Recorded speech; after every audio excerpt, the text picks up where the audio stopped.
عن أمير المؤمنين أبي حفص عمر بن الخطاب رضي الله عنه قال سمعت رسول الله صلى الله عليه وسلم يقول إنما الأعمال بالنيات وإنما لكل امرئ ما نوى فمن كانت هجرته إلى الله ورسوله فهجرته إلى الله ورسوله ومن كانت هجرته لدنيا يصيبها أو امرأة ينكحها فهجرته إلى ما هاجر إليه. Diriwayatkan dari Amirul Mukminin Abu Hafs Umar ibn al-Khattab radhiyallahu anhu, beliau berkata, saya pernah mendengar Rasulullah sallallahu alaihi wasallam bersabda, sesungguhnya amalan itu tergantung pada niatnya, dan sesungguhnya setiap orang akan mendapatkan apa yang ia niatkan tersebut. Maka barang siapa yang hijrahnya karena Allah dan Rasulnya, maka ia akan mendapatkan Allah dan Rasulnya. Dan barang siapa yang hijrahnya untuk mencari dunia dan untuk menikahi seorang wanita, maka hijrahnya menurut apa yang ia berhijrah dengannya. Hadis riwayat Al-Bukhari dan Muslim. Hadis ini merupakan hadis yang mulia, hadis yang memiliki banyak sekali manfaat, hadis yang agung. Bahkan disebutkan oleh Imam Asy-Syafi'i rahimahullahu ta'ala, hadis ini merupakan sepertiga Islam dan masuk dalam 70 bab masalah fikih. Abdurrahman bin Mahdi mengatakan hadis ini, yaitu hadis tentang niat ini, termasuk 30 bab masalah ilmu. Beliau juga pernah mengatakan, selayaknya bagi orang yang menyusun suatu kitab, hendaknya dimulai dengan hadis ini untuk mengingatkan para penuntut ilmu agar meluruskan dan memperbaiki niatnya tersebut. Dan benar kita melihat di antaranya Imam Al-Bukhari rahimahullahu ta'ala, beliau memulai kitabnya, kitab sahihnya, dengan hadis yang mulia ini. Dan juga Imam An-Nawawi rahimahullahu ta'ala dalam kitabnya Al-Arba'in An-Nawawi, kemudian dalam kitabnya Riyadhus Salihin juga memulai dengan hadis Umar tentang niat ini. Demikian juga dalam kitab Umdatul Ahkam yang dikarang oleh Syekh Al-Maqdisi, Abdul Ghani Al-Maqdisi, beliau juga memulai dengan hadis yang mulia ini, yaitu seolah-olah mengatakan kepada kita, ketika mengarang kitab maka luruskanlah niat karena Allah. Ketika belajar membaca buku, luruskanlah niat karena Allah. Ketika menuntut ilmu, ketika mengajarkan, ketika berdakwah, maka luruskanlah niat karena Allah Subhanahu wa taala. Ma'asyiral muslimin wal muslimat rahimakumullah. Dalam hadis yang mulia ini Rasulullah sallallahu alaihi wasallam mengatakan tentang perkara yang agung, yang mana ini berkenaan dengan niat. Innamal a'malu binniyat. Sesungguhnya setiap amalan itu tergantung daripada niatnya. Artinya sah atau tidaknya suatu amalan tergantung niat daripada orang yang melakukan amalan tersebut. Ketika suatu amalan dengan niat tertentu, maka amalan itu bisa menjadi sah atau tidaknya suatu amalan tersebut. Sebagai contoh, ketika seseorang melakukan mandi contohnya, ketika dia dalam keadaan junub, dalam keadaan janabah, kemudian dia mandi ke sungai contohnya, kemudian dia terjun ke sungai Kampar, tapi tidak dibarengi dengan niat untuk menghilangkan hadas besar, walaupun beberapa jam dia mandi di dalam sungai tersebut, maka hadas besarnya tidak terangkat karena tidak ada niat dari seseorang tersebut. Contoh yang lainnya, ketika seseorang tidak memiliki makanan dan minuman, kemudian dari sebelum salat subuh sampai maghrib tak mendapatkan makanan kecuali setelah salat maghrib, maka orang seperti ini karena dia tidak meniatkan di dalam hatinya untuk berpuasa, dia tidak terhitung sebagai orang-orang yang berpuasa sampai dia meniatkannya karena Allah Subhanahu wa taala. Pernah suatu ketika ada para sahabat bertanya tentang orang-orang yang berperang. Siapakah yang berperang di jalan Allah? Siapakah jihad fi sabilillah? Ada orang berperang karena untuk membela keluarganya, ada berperang untuk membela kabilahnya, membela tanah airnya, ada berperang agar dikenal sebagai seorang pahlawan, ada berperang dengan untuk mendapatkan ghanimah, harta rampasan perang dan lain-lain sebagainya. Maka kata Rasulullah sallallahu alaihi wasallam, "Man qatala litakuna kalimatullahi hiyal 'ulya fahuwa fi sabilillah." Barang siapa yang berperang dengan niat untuk menegakkan kalimat Allah, maka dialah orang-orang yang berada di fi sabilillah, di jalan Allah Subhanahu wa taala. Artinya setiap ibadah, setiap amalan tidak dianggap sah sampai seseorang itu tergantung niat daripada pelakunya tersebut. Kemudian ma'asyiral muslimin rahimakumullah, suatu perbuatan bisa dibedakan berdasarkan niat dari seseorang. Dengan niat itu bisa membedakan antara ibadah juga dengan pekerjaan. Seperti contoh yang kita sebutkan tadi. Sebagai contoh, ada seseorang yang mencari barang hilang di sekitar Ka'bah. Maka dia berkeliling sampai 7 keliling mengelilingi Ka'bah untuk mencari barang hilang, maka dia tidak dianggap sebagai orang yang tawaf mengelilingi Ka'bah, dikarenakan dia melakukan hal itu walaupun mengelilingi 7 kali bukan karena mencari atau bukan karena niat tawaf, tapi karena mencari barang yang hilang. Demikian juga wa innama likulli imri'in ma nawa, seseorang itu akan mendapatkan apa yang dia niatkan. Artinya dia berpahala atau berdosa tergantung daripada niat dari pelakunya tersebut. Dan langsung Rasulullah sallallahu alaihi wasallam memberikan contoh, satu amalan yang sama tapi hasilnya berbeda. Faman kanat hijratuhu ila Allah wa rasulih fa hijratuhu ila Allah wa rasulih. Yang orang yang pertama, mereka melakukan hijrah, meninggalkan kota Makkah menuju kota Madinah dalam rangka menyelamatkan agama mereka dengan niat untuk mencari ridha Allah dan dekat dengan Rasulullah sallallahu alaihi wasallam. Mereka ikhlas niat mereka karena Allah. Maka orang seperti ini mendapatkan pahala yang besar di sisi Allah Subhanahu wa taala.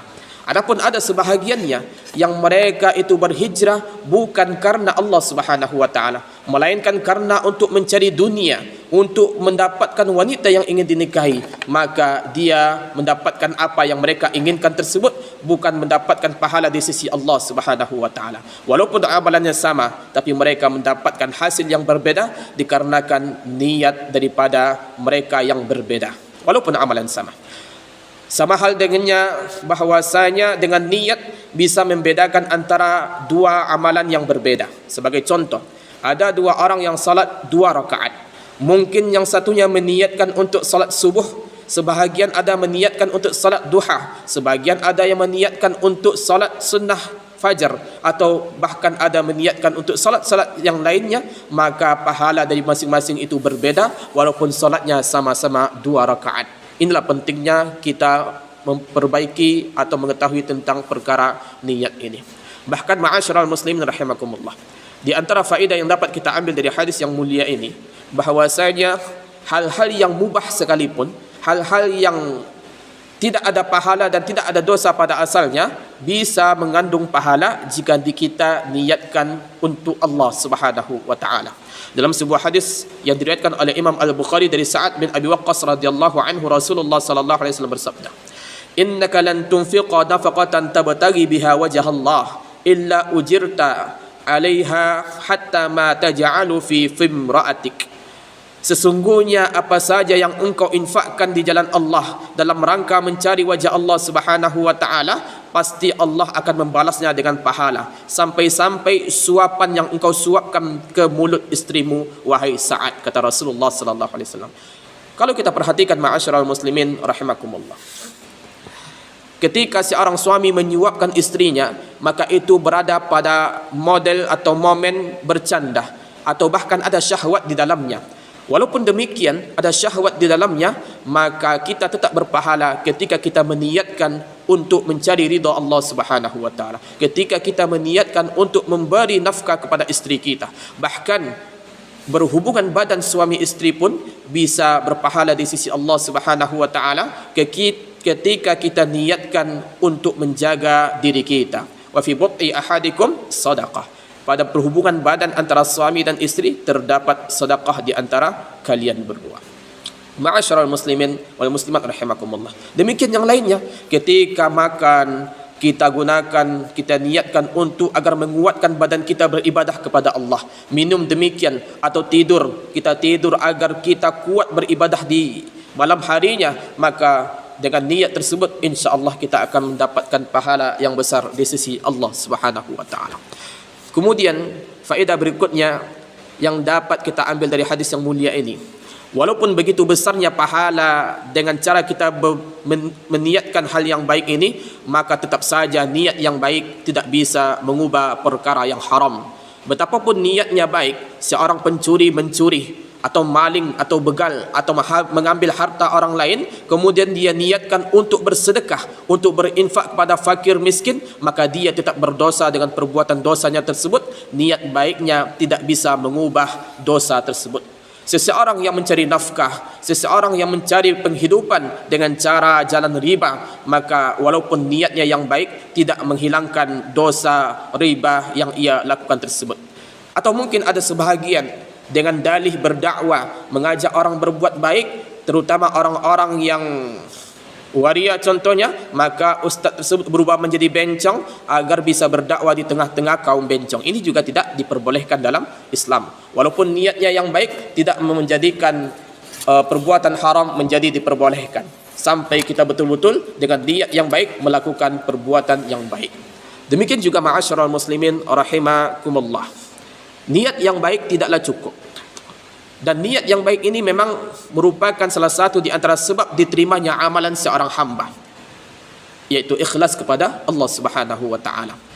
Fudail bin Iyad ketika mengomentari firman Allah Subhanahu wa taala surah yang ke-67 Al-Mulk ayat 2. Alladzi khalaqal mauta wal hayata liyabluwakum ayyukum ahsanu amala. Allah yang telah menciptakan kematian dan juga kehidupan. Allah ingin melihat di antara kalian siapa yang paling baik amalannya. Seperti apa amalan yang terbaik tersebut? Yaitu kata Fudail bin Iyad, akhlasuhu wa aswabuhu. Artinya amalan yang terbaik adalah yang paling ikhlas dan yang paling benar di sisi Allah Subhanahu wa taala. Ada bertanya kepada beliau, wahai Abu Ali Fudail bin Iyad, apa maksudnya yang paling ikhlas dan yang paling benar? Adapun yang paling ikhlas adalah suatu amalan yang niatnya benar dan tidak mencari amalan tersebut melainkan mencari ridha Allah Subhanahu wa taala. Kemudian adapun amalan yang benar adalah amalan yang sesuai dengan tuntunan Rasulullah sallallahu alaihi wasallam. Kemudian beliau membacakan firman Allah surah yang ke-18 Al-Kahf pada ayat 110. Faman kana yarju liqa'a rabbih falyamal 'amalan salihan wa la yusyrik bi'ibadati rabbih ahada. Maka barang siapa yang ingin berjumpa dengan Allah dengan perjumpaan yang indah, maka hendaklah dia beramal saleh, artinya ittiba'un nabi, kemudian dia tidak melakukan sesuatu kesyirikan pun di hadapan Allah Subhanahu wa taala, bersih amalannya, bagus niatnya, ikhlas untuk Allah Subhanahu wa taala. Inilah dua hal yang menjadi syarat diterimanya amal. Yang pertama adalah ikhlas untuk Allah Subhanahu wa taala, dan kedua harus sesuai dengan tuntunan Rasulullah sallallahu alaihi wasallam. Apa kata Allah? Bala man aslama wajhahu lillahi wa huwa muhsin falahu ajruhu 'inda rabbih wa la khaufun 'alaihim wa la hum yahzanun. Tidak barang siapa menyerahkan diri sepenuhnya kepada Allah, artinya ikhlas. Kemudian dia berbuat baik, artinya ittiba'un Nabi sallallahu alaihi wasallam, mengikuti contoh Nabi, maka dia mendapatkan pahala di sisi Allah dan tidak ada rasa takut kepada mereka, dan mereka juga tidak bersedih hati. Banyak sekali faedah yang dapat kita ambil pada hadis yang mulia ini. Di antaranya adalah tentang pentingnya niat, dan niat termasuk kepada keimanan karena termasuk amalan hati. Kemudian disyariatkannya berniat secara sadar dalam amal-amal ketaatan. Amal tergantung dari niat tentang sah atau tidaknya, sempurna atau kurangnya, taat atau maksiat. Maka semoga mari sama-sama kita bisa meluruskan niat kita setiap perbuatan kita. Semoga belajar kita, mengajar kita, berdakwah kita dan mengamalkan ilmu semuanya kita niatkan untuk mencari ridha Allah Subhanahu wa taala. Aqulu qawli hadza wa astaghfirullah li wa lakum innahu huwal ghafurur rahim.